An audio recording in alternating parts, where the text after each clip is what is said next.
Delighted to be joined by French football specialist Tom Williams. Tom, thank you so much for joining us. My pleasure. Thanks for having me. So we'll start with the other European champions, PSG. 13 league titles in their history, 25 domestic cups, a Cup Winners' Cup. But until this summer, until May, that Champions League eluded them. We've had Messi, we've had Neymar, we've had Mbappe, billions of pounds, euros spent. But how did they get over the line this year? I think PSG had got to the point that they pushed the superstars model as far as it could go and realized that it just wasn't working. I mean, like you say, that remarkable team that they had with Mbappe and Messi and Neymar, and yet they kept coming up short in the Champions League. Not only that, they kept getting absolutely humiliated in the Champions League. And so there was a very conscious decision around 2022, 2023 to move on to a different kind of footing, bring in more young, hungry players, move on some of the overpaid superstars. And a key element of that reconfiguration of the project was hiring Luis Enrique as coach in 2023. And Luis Enrique was given more power than any of the coaches who'd gone before him at PSG in the Qatar Sports Investments era, and ended up, getting total buy-in from his players. And partly because there were no more superstar egos who had to be very carefully managed, Luis Enrique has been able to put together a true team where, there are no kind of standout superstars. They're all generally pretty young. They're all really hungry. They all work extremely hard, and they play as a team. And that was something that we just hadn't really got used to seeing from PSG, particularly in the last few years when they were chasing this sort of Galacticos project. So yeah, I think it was a reaction against some of the Champions League setbacks that had come before that helped to shift them onto this new path, and has given them this, this absolutely phenomenal team that has finally, as you say, got them over the line in the Champions League. I remember working on, I was at Arsenal, unfortunately, when they beat PSG in the Champions League earlier last season. I think it was October, November, and there was rumours that Dembele was out because of potentially a personal issue, but maybe a fallout with Luis Enrique. Was it a fallout? Because he turned him now into almost likely to be the Ballon d'Or winner, or certainly could be the Ballon d'Or winner. And like you say, Luis Enrique is in charge. Could Luis Enrique have been in charge of Messi, Mbappe and Neymar? Was it literally just those guys were in charge? And if they wanted to turn up and play, they'd play. But now it really has, the structure's totally changed, as you say. Yeah, I mean, it would have been a fascinating experiment to see Luis Enrique take charge of the team when Neymar and Mbappe were still there. And Neymar and Messi were still there. He obviously worked with Neymar and Messi at Barcelona, won the Champions League with them. So we had that prior relationship with them. And he'd shown during his stewardship at Barcelona that he wasn't afraid to ruffle feathers and to give players of that kind of stature a dressing down when he felt they needed it. So you kind of feel like if any coach could possibly have got those players all pulling in the same direction, it would have been Luis Enrique. But fundamentally, I struggle to see how that PSG team could have been made to play like the current PSG team. You might get Messi and Neymar to do a little bit more pressing, but they're never going to hair around the pitch, closing down, opposition goalkeepers in the way that Ousmane Dembele does, and Bradley Barcola and Desiré Doué and all the rest of them. The Dembele case is really interesting. He's the closest thing that PSG have to a superstar, probably. But as you say, you go back to that game at the Emirates at the start of last season, and he was dropped on disciplinary grounds. The official account was that he turned up late for a training session. Something that Luis Enrique introduced when he took over as head coach was that every single player had to physically sign in before training, whether they were fit or not, as a way of kind of, bringing people together and creating this sense of common purpose and professionalism. I've been told by sources close to Dembele that technically was late for training, but only because he was getting a massage, because he was injured. Right. And so he wasn't going to be able to take part in training. So he was there, physically present at the training ground, but just not where the rest of the squad were. So a little bit of he said, she said. Yes. I think with hindsight, it was a very useful episode for Luis Enrique because it showed everyone that if Dembele, the best paid player in the squad, could be punished like that, then no one was safe. And Luis Enrique said himself, that was one of the biggest moments in our season. I get the impression that Dembele and the people around him are still slightly annoyed at the way that that was portrayed to the outside world. But I think in the story of PSG season, it was very significant. It showed, conclusively that the balance of power had shifted away from the players towards the coach and towards the staff. And then, within 2-3 months, Dembele is banging goals in like he never had before. So, yeah, I think something that highlights the way that Luis Enrique has gone about imposing discipline on this group of players. And in terms of on the pitch, obviously, like we've said, European champions. They come to the Club World Cup. Really poor performance in the final against Chelsea. Was there disappointment? Was it just a game too far? Yeah, I mean, I think probably a bit of both, to be honest. It looked and felt like a game too far. I mean, PSG had been excellent, throughout the tournament. They lost against Botafogo in the group phase, but after Luis Enrique had kind of shuffled his pack. But, in all the other major games, they turned up. They put four unanswered goals past both Madrid clubs. Looked absolutely exceptional. And then in the final against Chelsea, they just didn't show up. And you look at the statistics from that game, the amount of distance they covered, the amount of times they conceded possession in dangerous areas, the very feeble number of times they managed to win back possession in Chelsea's half, which was one of their trademarks. And I think it probably was a game too far, certainly in a physical sense, because, pretty much since mid-season, since the beginning of January, and Luis Enrique redeploying Ousmane Dembele as the false nine, starting 11 hasn't really changed at all. When everyone is fit, we've known exactly which names were going to be on the team sheet. And maybe what we saw against Chelsea was those players, after this incredibly long, very draining season, elongated by the Club World Cup, played in less than perfect conditions, very hot and humid a lot of the time, that they kind of ran out of gas. I don't think it takes the shine off the Champions League win, but it was a very unfortunate way to finish the season. I think everyone expected that PSG would just steamroll Chelsea in the same way that they'd steamroll everyone else, and it would be this perfectly fitting end to this perfect season. And in actual fact, we saw a very disappointing performance by PSG, bit of a head loss at the end. Yeah. Luis Enrique, sort of trying to slap João Pedro, the bench emptying, players running onto the pitch, and it was a very unfortunate last image to present to the world of PSG. So I think it will have created a certain degree of disappointment, and I think that it means that this UEFA Super Cup against Tottenham is something that they will treat even more seriously than they might have done had they not lost in the final of the Club World Cup. Oh, that's good news. There's a bit of a blind spot, though, against English teams. They lost to Arsenal, Villa, Newcastle, Chelsea. They've lost to City in the past, also beaten them. Is that something that we can hang our hat on as Spurs fans? Yeah, I think, not that Tottenham fans will want to dwell on that Chelsea win the Club World Cup final, but I think Chelsea showed a potential recipe for PSG. If you're brave enough to get at them, and Enzo Maresca explained that they'd basically gone man-to-man, pressed PSG really high up the pitch, very creative in the way that they built up, and also quite direct. One element of Chelsea's approach was Cole Palmer played out on the right-hand side, enabling Chelsea to double up on Nuno Mendes, PSG left-back. And they got a huge amount of joy doing that. Cole Palmer absolutely ran the show. So I think if you're prepared to be brave against PSG, if you're prepared to press them, and if you're capable of going direct when the opportunity to do so presents itself, you can hurt them. And I think the only times that we've seen, real vulnerability from PSG in recent months has been, as you say, against English clubs.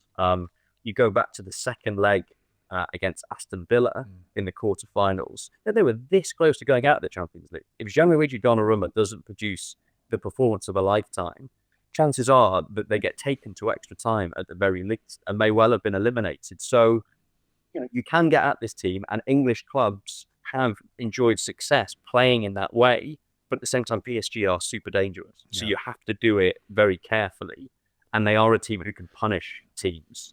in all manner of different ways. So it's a very delicate balancing. And in terms of preparation, obviously the Club World Cup final was what 3-4 weeks ago. I noticed, I think that's time one player, a backup goalkeeper. Have they had a pre-season friendly? Is this their pre-season friendly? They start the league, I think, against Nantes just a few days later.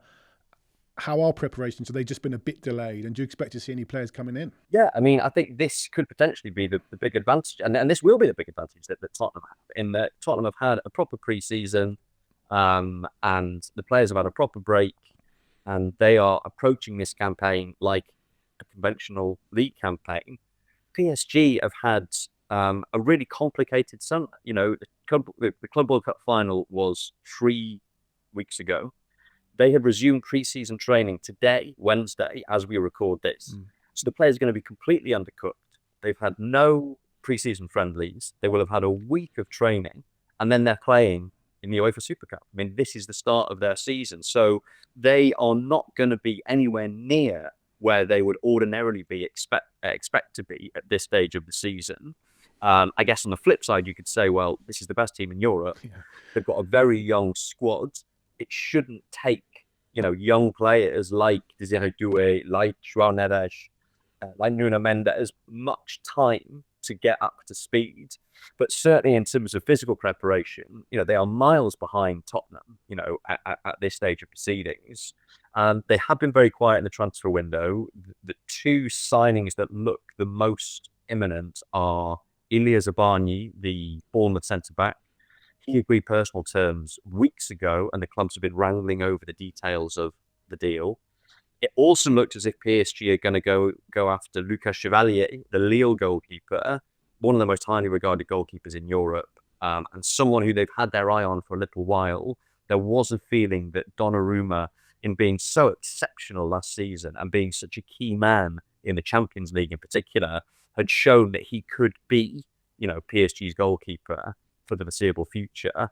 But there's always been a feeling that Luis Enrique in particular would be more comfortable with a goalkeeper who was better with the ball at his feet. Not one of Donnarumma's strong points. It is one of Chevalier's strong points. So the expectation is that Zabarnyi and Chevalier will join, that Donnarumma will probably leave at some point.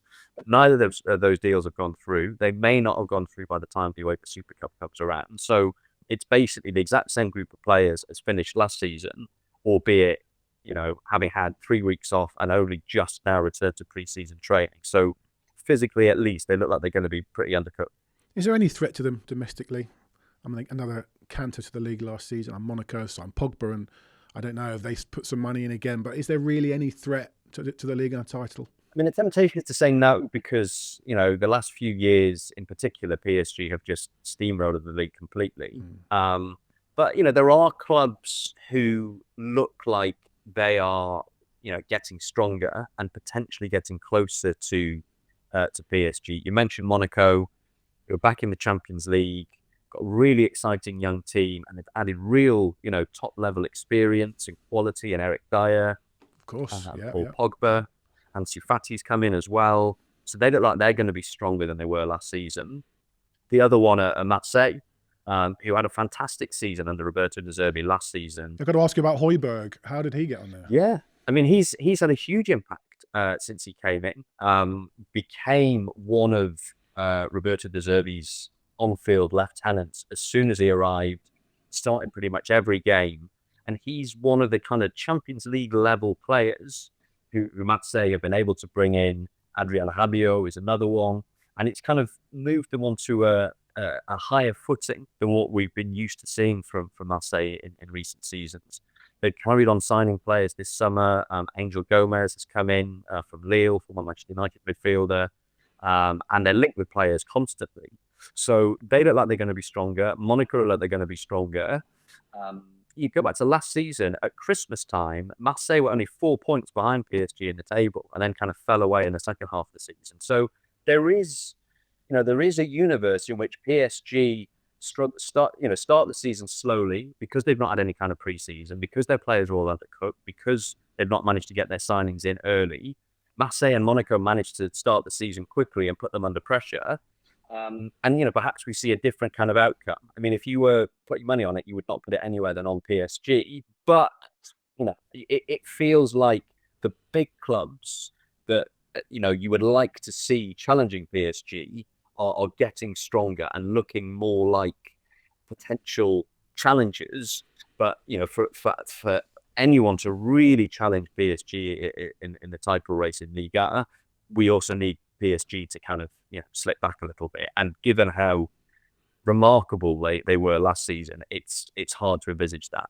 And before I get your final thoughts on next Wednesday's game, a few Spurs connections. I think there were 6 players have played for Spurs and PSG. 2 legends our side, Ginola and Lucas Moura, certainly Lucas Moura for that Champions League run. How are they viewed over there? Yeah, I mean, David Ginola, prior to the beginning of the Qatari era at PSG, was one of the club's greatest ever players. You go back to that great PSG team of the mid-90s, and he was a key figure in that. He scored a famous goal in a comeback against Real Madrid in the UEFA Cup quarterfinals, I think it was, which is still talked about to this day, and gets trotted out very frequently. I think he won 1 league title, 3 cups. He was named France's Player of the Year during one of his seasons at PSG. So he was someone who left very good memories. And prior to the modern era, and the Zlatan Ibrahimovic's and the Messi's and the Neymar's and Mbappe's, he would have been in the conversation for PSG's greatest ever player. I think for fans of a certain vintage, he probably would still be in that conversation. And Lucas Moura, I mean, had more success in a way than Ginola in terms of the number of trophies he won. He was there right at the point at which the Qatari era really, took off. I think he won 5 league titles, multiple domestic cups, and there were seasons when he was a key man. But at the same time, he's playing alongside players like Ibrahimovic, like Edinson Cavani, Angel Di Maria, who were always the ones that hogged the spotlight. I think if there's one image from Lucas Moura's time that comes to mind, from Lucas Moura's time at PSG that comes to mind, it's this incredible goal that he nearly scored against Marseille in, I think it was his second season, 2014, at the Parc des Princes, picks the ball up deep in his own half, out on the right-hand side, evades a couple of challenges, bears down through the middle of the pitch, and every time he gets past the player, the noise in the stadium rises. And I would recommend anyone who's got a spare 2 minutes to look up the footage on YouTube, because it is remarkable. And by the time he's bearing down on goal, the entire stadium is just on its feet and roaring, and he dinks it over the goalkeeper, and the ball is bouncing towards the line, and Rod Fanny, Marseille defender, slides in and clears it off the line. And Lucas Moura admitted afterwards he didn't sleep for days afterwards because he'd been so close to scoring this goal that would have turned him into an instant PSG legend, a goal of that quality in, the game in the PSG calendar. And another thing that he is sort of remembered for contributing was this kind of catchphrase. PSG was celebrating the league title in either 2013 or 2014. He was with Marquinhos, Brazilian teammate who arrived around the same time. They're being filmed, I think, by the club's, social media channels. And Lucas Moura kind of cries out, "Champion, mon frère!" Like, "Champion, my brother," in this slightly weird, squeaky voice. And that became his kind of catchphrase. Right. And even now, years after he left, when PSG is celebrating a title, you've got people, kind of shouting down the camera, "Champion, mon frère!" So he left something behind in that respect as well. So, another player who's pretty fondly remembered at the Parc des Princes. Very fondly remembered here. Less so probably Stambouli, Aurier, Dalmat and Lo Celso. But I also want to ask about Mauricio Pochettino, a man who got us so close, didn't quite work for him at PSG. PSG fans have a completely different attitude towards Pochettino than Spurs fans do. I mean, I remember when he was at Spurs, I used to go to White Hart Lane quite a lot in those days, and absolutely loved that team and the magnetism that Pochettino had, the kind of the synergy there was between him and the team, between him and the fans. And when he went to PSG, I remember thinking, well, if he can do what he did at Tottenham, he'll be the perfect man for PSG. And sadly, he wasn't able to. And one of the reasons was that he was having to deal with a team that was just hopelessly unbalanced and in which you had three superstar players, Messi, Neymar, and Mbappe, who refused to get their hands dirty. And so the Pochettino that PSG fans saw, I mean, he's also fondly remembered for his time at the club as a player. It's not that they don't have any happy memories, but he seemed, quite diminished at PSG compared to the coach he'd been at Tottenham. And I remember going to a PSG game towards the end of I think it was the 2022-23 season.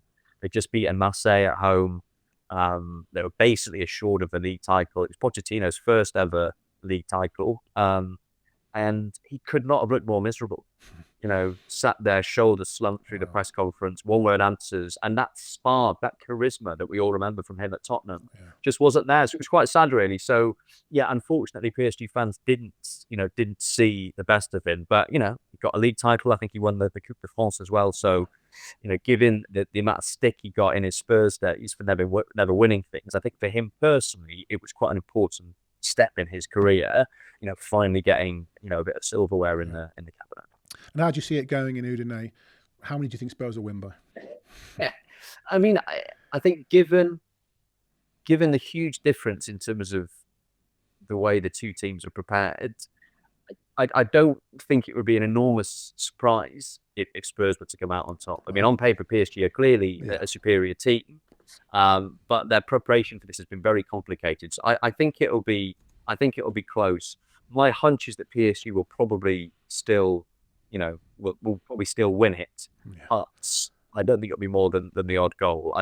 I mean, again, famous last words. We all know what this team is capable of, but given how kind of undercooked they are, it could be that Luis Enrique names a slightly experimental starting 11 as well. So yeah, I suspect PSG will win it, but I think it should be close. Tom, thank you so much. We'll probably speak to you again next May when the two sides meet again in Budapest in the Champions League final.